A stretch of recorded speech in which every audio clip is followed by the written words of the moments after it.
There's this concept of going all in that I believe is keeping so many people poor. And the reason we often say go all in is because there's this idea that if you believe in it enough, if you push hard enough, you will experience this breakthrough. But you know what? That's not always true. In fact, most of the time, it doesn't pan out to be true. And so earlier this week, it was really interesting. What kind of prompted this was I have a business coach, very successful guy. And he made this post about how you need to go deep, not wide. You need to be hyper-focused on the one thing. You need to stop trying a lot of different things. You need to go all in on the thing that you believe in, and you got to go deep on that. And then later that week, I'm on a call with a friend and who I view as a mentor, and he's like, statistically, most of the things that you're going to do are going to fail. So if you think that going all in on one thing is going to win for you, you're going to mathematically be wrong. And so you're better to go wide and test a lot of different things. And so, by the way, shout out Matt Harward. Appreciate you calling Dylan and I at 10:30 p.m. at night as Dylan on my team and I are working on some project stuff. Matt calls us and he talks to us about this. And so I want to talk about this because I believe that is a huge reason why so many people are broke in their businesses. And their businesses don't grow because they're trying to go deep. They're trying to force something that shouldn't be forced. And instead, they should be moving on and going wide. And I think that deep and wide are good in different scenarios. So for example, going deep is good. It's a great thought process. It's good in a lot of theories and in certain areas. The idea of going deep and being all in. For example, your spouse probably wouldn't be a big fan if you were going and trying to have a bunch of other spouses, right? Go deep there. Digging for oil. You probably don't want to dig wide. You want to dig deep to get to it. Or maybe if you're competing in a back squat competition, you got to get depth or else you're going to be disqualified, right? So that's a good example of how where going deep actually benefits you. But the other thing is it's like a nail in the coffin. For most people, going deep works in certain scenarios, but there's like these ideas that these mantras that people say, you need to go all in, when it's like, actually, you shouldn't go all in. You should be doing some different things, and you should try a lot of things to identify the outliers of those situations, of those things, and then look at what that looks like to go deep in. And so I share this because you might be trying to go deep in a certain thing. And that might be the cause of you not growing or you declining inside your business. And a great example of this is like, let's say you have the perfect idea for a newspaper. You're like, I have the best newspaper idea on the planet. I'm going all in. I'm liquidating my life savings. I'm going to buy this printing press. I'm going to hire all these people. I'm going to lease a building and I'm going to start producing newspapers. Well, probably doesn't make sense to go all in on newspapers because your passion and your heart are in it, because that is a dying industry. You have to be observant of actual trends in what real life is. And now obviously that's an extreme, but that's an example of how that actually can be devastating and ruin your life. Really common. This is really common. You might be doing this.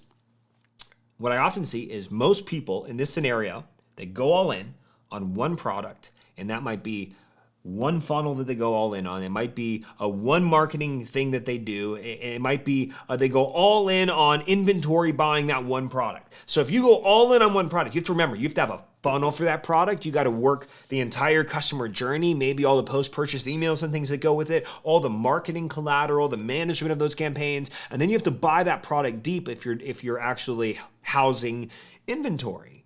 And so what happens when that product isn't working like you want it to work? Well, most people, you know what they do? They try to force it when it just isn't working, and they get frustrated, they burn cash, they give up, and they try to get this, like let's say you have a cost per acquisition. Of course, I'm an ad nerd here. Let's use cost per acquisition. Let's say I'm at a $50 acquisition. I want to get down to a $20 acquisition. That's a pretty big jump to do. And the question is, can you incrementally get down to that point? Maybe. But maybe not. Maybe you need to make larger changes than that, and you're trying to go too deep on that one thing, and what would get you there is doing something drastically different. And it was kind of interesting because Matt kind of calls us. We're working on this new thing. And he calls us and we're trying to get the cost per acquisition on one of these funnels down from like $150 to $50. We're trying to make this big jump, and we've been split testing the heck out of it, testing just more ads than you can imagine. And we're just barely making any progress. And he posed a question like, do you actually think that you're going to be able to get from $150 to $200 CPA down to $50 CPA just by tweaking some ads or campaign structure? You have to drastically change something. And it was so almost freeing to think like, well, we have something that works. And when you have something that works, you usually latch onto it. But maybe what works for you right now doesn't work as great as something else could work for you. And if you only go all in on that, you'll never actually know. And so what's the solution to this? Like, should you go deep on something? Yes, but the question is when? And I believe the solution is you go wide, then you go deep. And that's what Matt is saying. My business coach is saying go deep and go deeper and hope that you're digging deep in the right area. And Matt, our mentor and friend, is telling us, no, you actually go wide, then you go deep. And it was an interesting concept. And so when we think of going deep, we kind of look at in going wide, I kind of look from a resource standpoint as well. So like going wide, when you're testing a lot of things, you ideally want it to be a low investment output or input. You don't want it to be this high investment or it's going to slow you down. Going deep requires a high investment input where you have to put a lot of time and a lot of money into it. And the problem with starting with deep is that it's going to consume all of your resources, and it takes a lot to know if it was even worth it at the end of the day, because you never tried anything other than that. And so you might toss it up and say this whole ads doesn't work, funnels don't work, whatever that might be. And sometimes you luck out and it just takes off, but most of the time, statistically, it doesn't work out. And you probably see this every day. Maybe you're one of those people like me where I'm sitting on this cost per acquisition that's not where I want it to be. And you look at all these other people that are getting the numbers that like they're just selling like hotcakes. And you're like, what the heck? Why is mine not doing that? And actually in our Facebook community earlier this week, somebody said, I look at all these other, or in our community, somebody said, hey, I look at all these other subscription boxes and they're just like, they can't even house the inventory because they're just selling all of them, but mine isn't selling. And so it could be that maybe the product needs improved or something, but it could just be maybe you're actually focusing on the wrong thing. Maybe you've been doing the same thing over and over and hoping for different results, but they're not happening. And so that's why going wide then deep makes a lot of sense. I had a conversation. I was hanging out with my cousin this week, and he's a YouTuber, and he's not just like any YouTuber. He's like a YouTuber that has. He's not like someone that's like, oh, I just want to be a YouTuber and I'm just gonna make videos. He's like, he does that, but he has 500,000 YouTube subscribers, hundreds of thousands of followers and everything. Like he's an actual YouTuber. Like he has an audience. And we're sitting there and he's like, man, I'm just getting so bored with creating the same content over and over and over again. I really want to venture into these other things that kind of like are adjacent to what I'm doing. They're like what I'm doing, but they're just slightly adjacent. And I'm thinking about doing that. And I was listening to all these like YouTube people and friends of mine, and they're all saying you need to go start another channel for that. And you don't want to muddy the waters and all this stuff. And in other words, they're telling him you need to make a high investment input in this. You need to go create a channel, do the branding, cross promote with your existing database, all of this stuff in hopes that maybe that works. And I told him, why don't you just film 5 videos in the next week or two, non-high production, because he can do some high production stuff. Don't worry about hiring a videographer. Just like whip up what you can, edit it in a non-crazy way that doesn't take a whole lot of time, and just post all 5 of those for those different topics on your existing channel and see how people respond. And he was like, why didn't I think of that? And I'm like, dude, like don't go wide, don't try to go deep in this single thing and hope that it works out. Instead, you go wide and then you go deep once you have done that. Because let's say that he didn't actually enjoy the type of video that he was trying to make. He wanted to go into like breaking down guns and why he likes them and the history of them and all of this. And what if he started doing that and realizing he hated it? What if his viewership plummeted and nobody of his existing audience that has some overlap based on what he just does already, what if none of them liked it at all? What if you went all in on that, built the strategy, hired the videographer, created the video, made it high production with tons of editing, and then filmed 5 videos on that topic and released it, but found out he hated it, his audience hated it, and the algorithm didn't pick it up.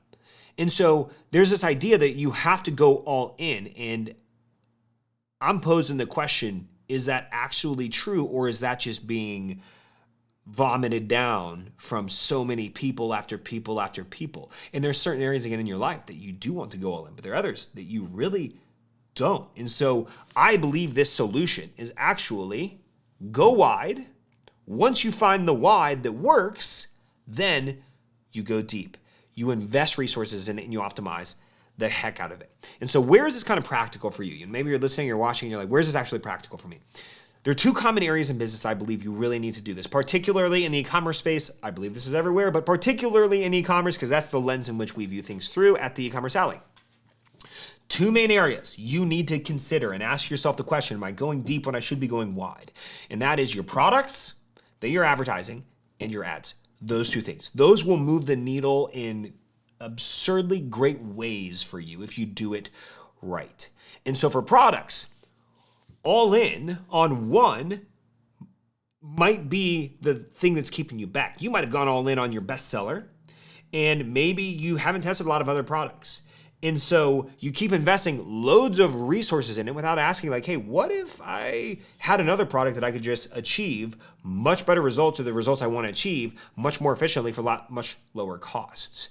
I had a client about a month ago that was, she was running ads for an offer, and she sells soap. And she had an offer, it was $1 for this bar of soap, and she was driving traffic to a collection page. And so with soap, you generally make your money on the back end. You have the lifetime value. Well, her new customer acquisition cost was $59.42.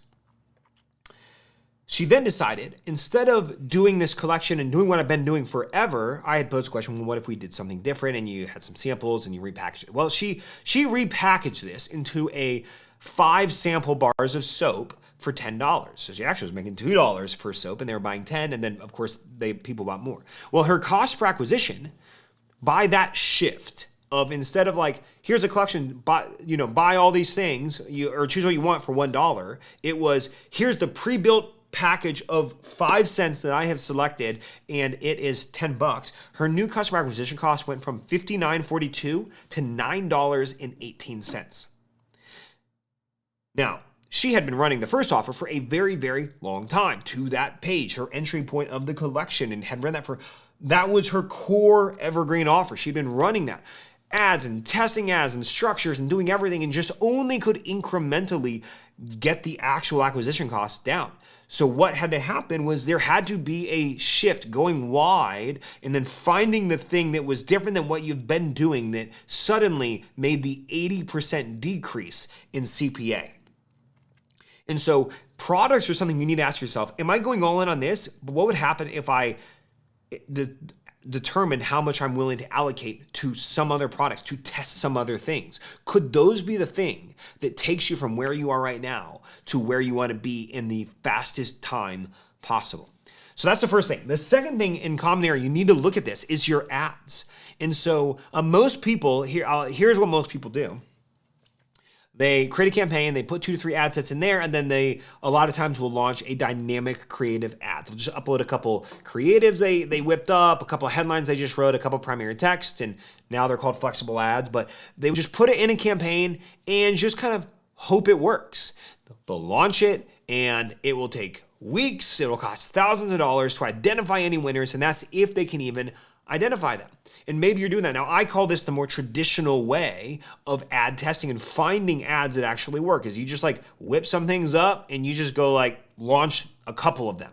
That's going deep. In the scheme of like finding successful ads, you will fail a majority of the time. If everybody was able to just whip up a simple ad and throw it together and then suddenly everything worked, well, that would just explode the market because everybody would be doing it, and then guess what? It would level the playing field at some point. It's not that easy. You have to test volumes of your ads. And so you might be doing it that way, where you're just testing and you're actually going deep with your ads. You're just whipping some stuff up and hoping for the best. But what if you could go wide and you could invest a couple $100 and you could identify high-performing ads in a couple of days. Well, then what would happen is it would allow you to find these things that the algorithm loves and also test way more than you're testing now, and you don't have to be right that many times. You only have to be right once or twice, or once, or you don't need that many ads. But if you're testing 3 or 4 creatives and 2 or 3 headlines and 1 or 2 primary text, well, you have to have a really heavy batting average in order to succeed, and you have to be right pretty much the whole time to make that happen. But what if you could test some 10 times more for 10 times less and 10 times faster, or at least 5 to 10 times faster? Well, when you do that, it allows you to go wide. You find those winners in your ads, and then that's the point in which you go deep. So what's crazy is, I first learned the concept of doing this from Matt, and he taught us this thing on ads called rapid experimentation, where you actually go really wide and you validate these ads, you take them and you move them to conversion campaigns. And when we shifted from going deep with our ads, doing traditional advertising testing methodologies, and we moved wide, we were able to take our ad spend in our own company from only a few $1,000s a month, usually around $3,000 a month, we would run $100 a day, to the point of where we had days that we were spending $3,000 and $5,000, and I think that we peaked between $7,000 and $8,000 in some of the promos we've run during those heavier sales cycles. A friend of mine, he owns a really successful health product brand, and he was able to go to over $10 million in revenue in 2 years by doing the same thing, by leveraging ads and testing wide, finding what works, and then going deep. We have clients who started doing ad testing wide and were able to go from a few $1,000s a month to a few $100,000 a month in less than a year. Because imagine if you did this and you tested different ads and you started going wide with your products and testing different things, and it takes a month or 2 or 3 months or even 6 months to get to the point of you being right, but that right blows you up beyond your wildest dreams and allows you to sell and grow the business to where you want it to be, would that be worth it? Would it be worth going through the wide? Or would it be worth trying to force something that isn't working and just trying to optimize the heck out of it for incremental gains that won't get you where you're going, and then in 1, 2, 3, 6 months, you're still in the same spot, or you just have tiny incremental improvement? Well, I say all this because when we look at advertising, targeting is becoming less relevant by the day, and context in ads are becoming more important. And something that we're going to be doing coming up in September is teaching you how to go wide so that you can then go deep. And we do this in the form of something we call the 3-day e-commerce Facebook ads bootcamp. And so if there's nothing you take away from this, it is that you need to go wide, and then you need to start testing deep. Once you find that wide, you find the thing that works. But if you're like, hey, I want to learn how to go wide with my ads, to test, to implement testing frameworks that allow you to go wide, identify these, and then go deep in them, then I want to invite you. The 3-day e-commerce Facebook ads bootcamp, we do them. Last one we did was in January, so twice a year, and it's 3 days long. We break down step by step all of how we test wide with our ads. We introduce you to something called the Ad Lab method.